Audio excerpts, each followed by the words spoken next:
السلام علیکم ورحمۃ اللہ وبرکاتہ۔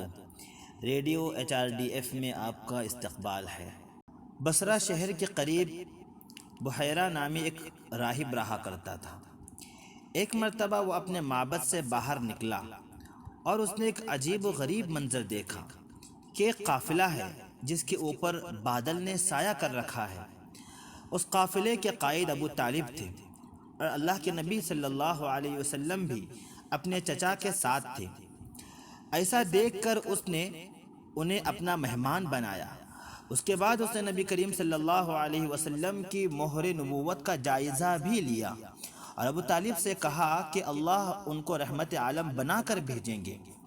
بھائیو، حبشہ کا بادشاہ نجاشی، نجران کی عیسائی حکمران کا بھائی خورس بن علقمہ، حاتم طائی کا بیٹا عدی، بائبل کے مشہور عالم کعب احبار، وہب بن منبع وغیرہ بہت سارے یہودی اور عیسائیوں نے اسلام قبول کیا تھا۔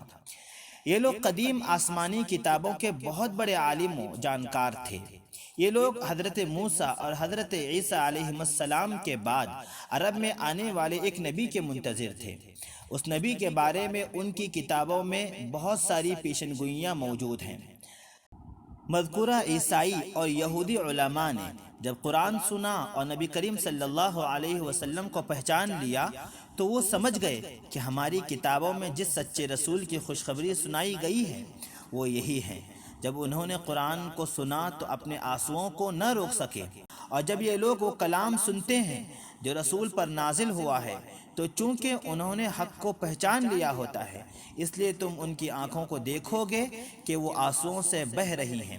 وہ کہہ رہے ہیں کہ اے ہمارے پروردگار، ہم ایمان لے آئے ہیں، لہذا گواہی دینے والوں کے ساتھ ہمارا نام بھی لکھ لیجیے۔ حينما رددت يا رب العباد